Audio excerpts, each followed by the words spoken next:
kasih kepada kelompok 3 yang sudah bisa berkenan hadir di pertemuan kita pada kesempatan kali ini.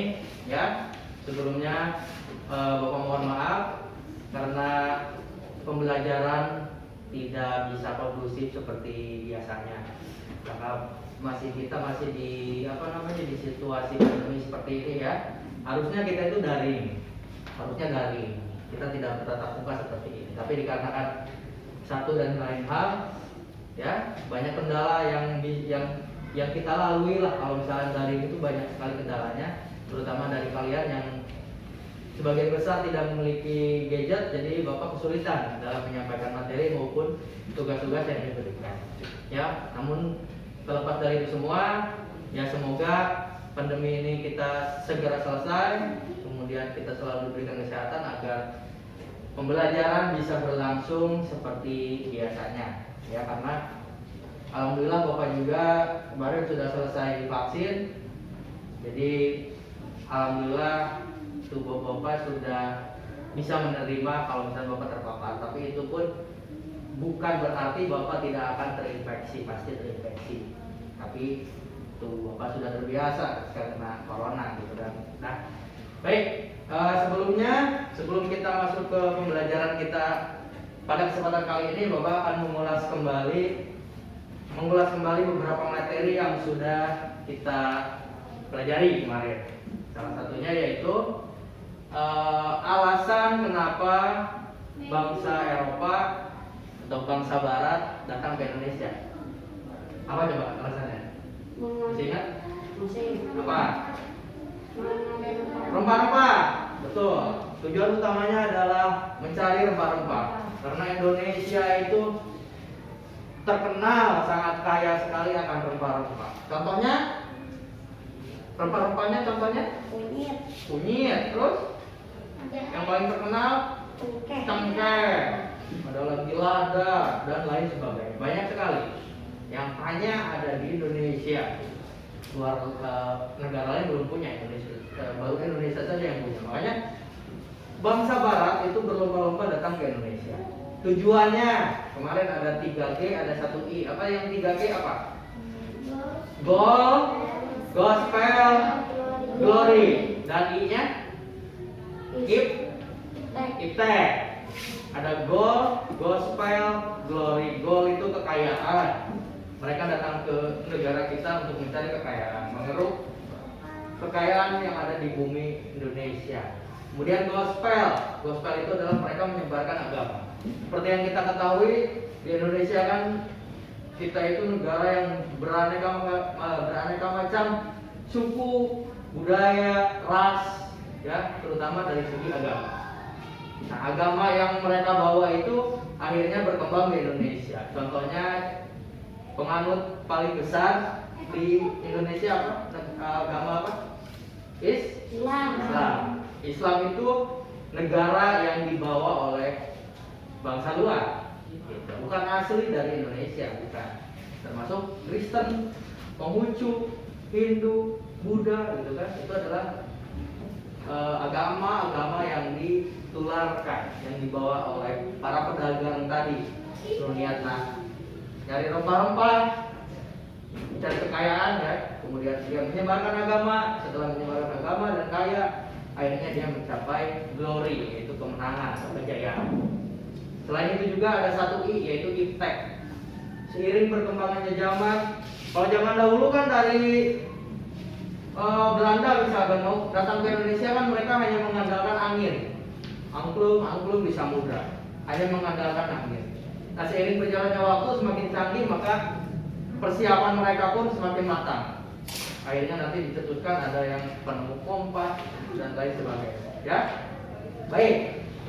Seperti yang sudah kita pelajari juga kemarin, dikarenakan bangsa Barat ini datang ke Indonesia yang awalnya tujuannya baik, hanya berdagang, tapi lama-kelamaan mereka memiliki pemikiran yang licik, ya, memiliki pemikiran yang awalnya baik-baik dagang, tapi lama-kelamaan mereka mulai menjajah.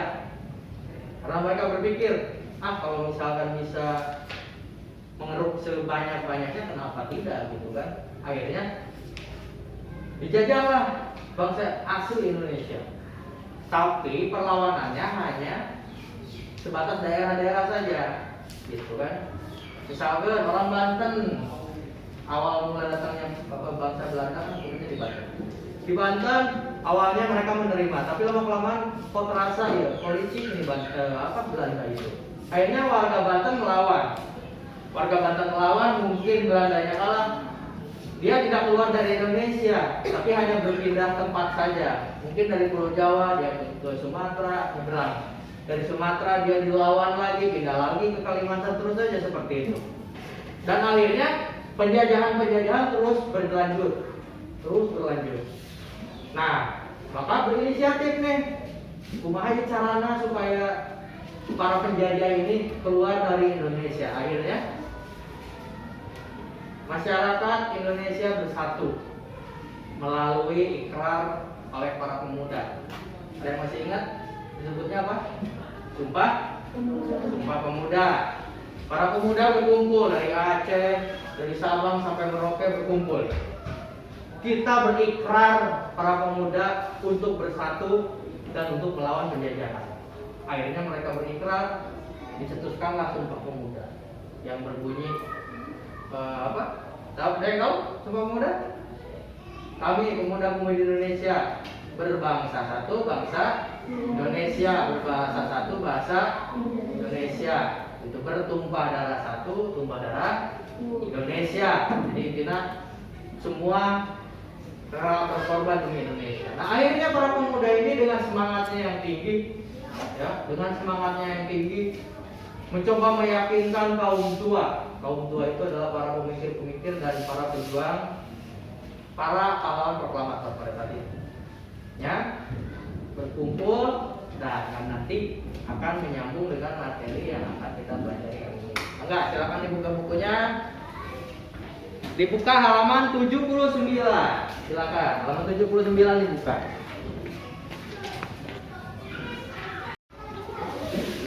Oh. Di halaman 79, silakan kalian baca dulu halaman 79 sampai halaman 81. Yaitu adalah sejarah mengenai peristiwa proklamasi pada saat kemerdekaan. Nah, itulah awal mula kita merdeka dan terbebas dari penjajahan yang ada di bumi Indonesia.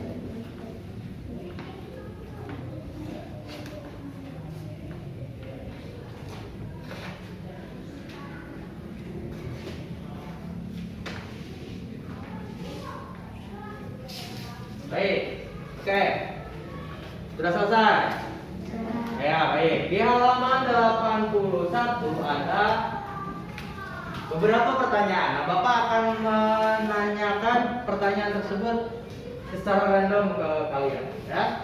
Jadi nanti ketika disebutkan namanya, kalian sebutkan jawabannya. Ya, baik. Nomor satu coba dijawab oleh Alvin. Nomor 1 Alvin. Pertanyaannya, kapan teks proklamasi kemerdekaan dibacakan? Pada tanggal 17 Agustus tahun 1945. Betul, 17 Agustus? Betul, terima kasih. Jawabannya bagus. Betul, tepat Alvin. Jawabannya adalah 17 Agustus tahun 1945. Kemudian nomor 2, Bapak ingin dijawab oleh Pina. Pertanyaannya, Pina, di manakah teks proklamasi dibacakan? Di mana? Di rumah Laksamana Mei. Dah betul? Betul, bagus. Terima kasih, Pina. Nomor 3, Bapak ingin dijawab oleh Devi, pertanyaannya nomor 3. Siapakah yang membuat dan membacakan teks proklamasi? Yang membuatnya siapa? Masnya Sayuran. Diketik oleh Sayuti Meli. Kemudian dibacakan oleh Insinyur Soekarno. Soekarno. Jadi ada yang mengetiknya itu adalah Bapak Sayuti Melik dan yang membacakannya adalah Bapak Insinyur Soekarno. Bagus, terima kasih DP. Kemudian nomor 4, Bapak ingin dijawab oleh Saifullah. Nomor 4, siapa saja tokoh yang hadir pada saat pembacaan teks proklamasi? Soekarno, Hatta, Muhammad Hatta, Wali Kota Suwiryo, dan sebagainya. dan sebagainya. Betul, sebagainya masih banyak ya, karena kan yang hadir pada saat itu banyak orang. Gitu. Tapi ya kalau beberapa tokoh yang bisa digambarkan di teks tadi adalah pertama Bapak Insinyur Soekarno sebagai pembaca, Bapak Muhammad Hatta ada di belakangnya, kemudian Bapak Suwiryo yang memberikan sambutan. Ya, tadi Sayuti Melik ada yang mengetiknya hadir, Ibu Fatmawati yang menjahit bendera itu ada hadir pada saat itu ya. Bagus. Sekarang yang terakhir Bapak ingin dijawab oleh Selfie. Apa saja susunan acara yang dilakukan, yang dilaksanakan pada saat itu? Pertama pembacaan teks proklamasi, terus pengibaran bendera, terus penyambutan wali kota. Jadi ada 3 tahapan ya. Yang pertama adalah pembacaan gelar. Setelah selesai dibacakan, kemudian dilaksanakan upacara bendera, gitu kan. Setelah upacara bendera, baru sambutan dari Bapak Wali Kota Suwiryo pada saat itu. Bagus, terima kasih. Baik, dari apa yang sudah kalian tadi jawab di beberapa pertanyaan tersebut, sekarang kita simpulkan dari materi yang sudah kalian pelajari. Tadi teks proklamasi itu dibacakan pada tanggal kapan? 17 Agustus tahun 1945. Jadi itulah mengapa di kalender kita saat ini pas tanggal 17 itu diwarnai dengan warna merah, artinya libur bersama, dan dikasih nama Hari Kemerdekaan. Artinya apa? Tanggal 17 Agustus tersebut diperingati sebagai hari Indonesia itu benar-benar merdeka dari penjajahan oleh bangsa siapapun. Jadi mulai tanggal 17 Agustus 1945 tidak ada lagi negara yang boleh menjajah negara Indonesia karena sudah berdaulat, intinya merdeka. Tidak boleh ada bangsa lain yang mau merebut, mau merebut kedaulatan negara Republik Indonesia. Sampai saat ini, kan tidak ada negara yang bisa mencampuri urusan bangsa Indonesia. Bagus, terima kasih. Nah, selanjutnya tolong ditutup dulu bukunya, simpan dulu alat tulisnya, ya, simpan dulu bukunya. Sekarang kita konsentrasi dulu, ya, Kita coba merasakan penderitaan dan merasakan situasi dan kondisi pada saat 17 Agustus 1945, pada saat di rumah Laksamana Medan, pada saat pembacaan teks proklamasi. Baik, simpan tangannya, boleh di paha atau di mana saja yang menurut kalian bisa membuat badan kamu atau tubuh kamu rileks, ya. Kamu rileks, senderkan tubuhnya, sendarkan ke kursi buat tubuh kamu nyaman, ya. Turunkan kedua bola matanya, matanya ditutup, turunkan otot pipinya, diturunkan, kemudian otot dahinya diturunkan, ya. Tarik napas, ambil napas panjang, hembuskan, keluarkan. Tarik napas panjang lagi, kemudian hembuskan lagi. Ya, bayangkan udara itu masuk ke tubuh kamu, oksigen itu masuk, rasakan oksigennya, keluarkan. Tarik napas lagi, tenang, rileks, keluarkan lagi. Nah, sekarang kita bayangkan Kita bayangkan berada di rumah Laksamana Maida. Kita bayangkan kita hadir pada saat pembacaan teks proklamasi tersebut. Kita hadir di tengah-tengah lapangan, banyak orang, kanan kiri kita banyak orang sekali. Wajah-wajah mereka wajah-wajah senang. Ada yang menyambut dengan senang, ada yang menyambut dengan gembira, bahkan ada yang menyambut dengan penuh kesedihan, penuh air mata. Bayangkan sangat jelas sekali kita berada di saat atau pada saat momentum seperti itu. Kita bisa rasakan bagaimana rakyat Indonesia pada saat itu merdeka. Kita bayangkan bagaimana senangnya para petani yang akhirnya mereka terbebas dari segala bentuk penindasan, segala bentuk pemaksaan, segala bentuk kerja rodi sudah dihilangkan. Kita bayangkan, tarik nafas lagi, pelan-pelan hembuskan, tarik nafas panjang, hembuskan. Sekarang perlahan buka matanya, ya, buka matanya. Nah, gimana? Yang kalian rasakan bagaimana? Bapak ingin tahu yang kalian rasakan bagaimana? Apa ini Soekarno? Ya, Bapak Giting Soekarno. Pak. Gimana yang kalian rasakan bagaimana? Kami Pak. Tenang? Tenang. Merasa tenang? Tenang. Apa merasa gembira? Gembira Pak. Gembira. Ada yang merasa gembira, ada yang merasa sedih? Ada Pak. Ada yang merasa sedih.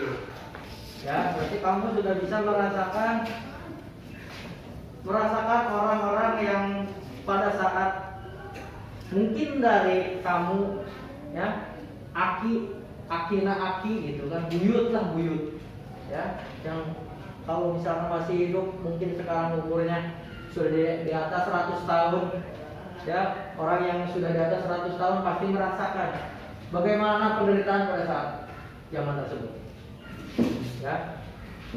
Kita enak sekarang, sekolah bisa bebas, keluar rumah tanpa ada tekanan. Zaman kalau lama, boroding sekolah, itu kan, jangankan sekolah seperti ini, itu.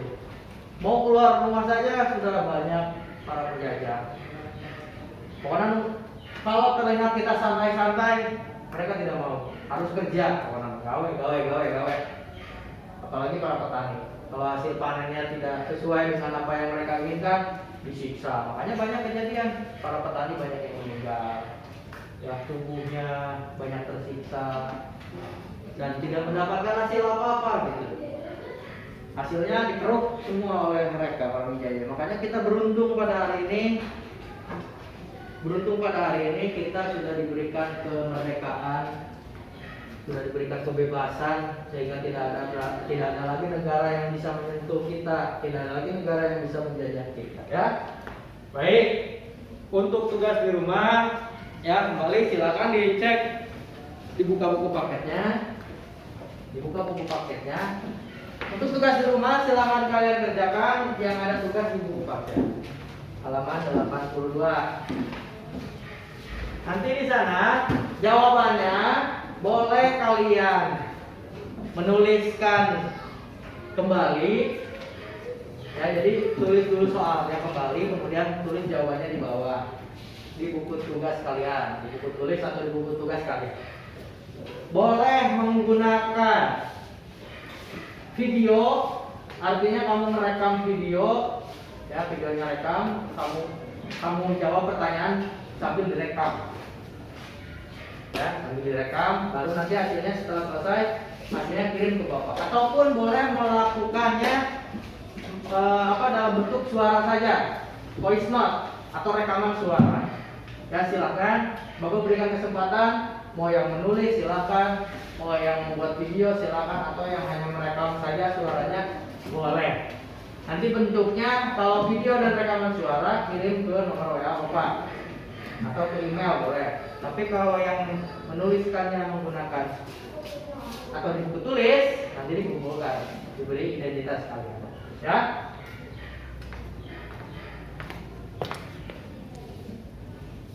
Hari ini cukup sekian. Ya, terima kasih kepada kelompok 3 yang bisa berkenan hadir.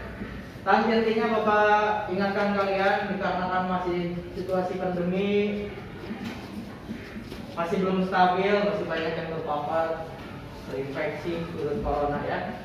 Sekali lagi Bapak Tanjenti, kali ingatkan kalian tetap gunakan masker, kemudian jaga jaraknya, rajin cuci tangan, rajin olahraga, dan makan makanan yang sehat. Itu kunci ya.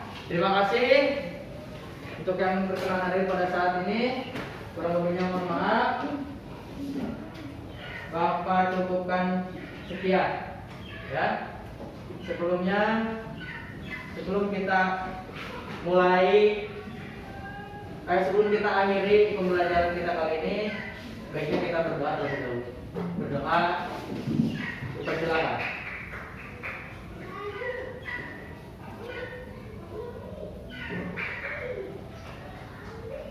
Doa selesai. Terima kasih. Buka tutup. Bila topik walidaya. Assalamualaikum warahmatullahi wabarakatuh.